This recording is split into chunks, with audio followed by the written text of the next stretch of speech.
எல்லா பிணியும் எந்தனை கண்டால் இல்லாதோட நீ என கருள்வாய். ஈரேழ் உலகமும் எனக்குறவாக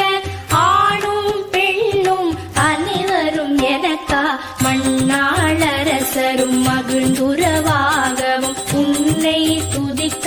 உன் திருநாமம் சரஹண பவனே சைலொளி பவனே திரிபுர பவனே திகழொளி பவனே பரிபுர பவனே பவமொழி பவனே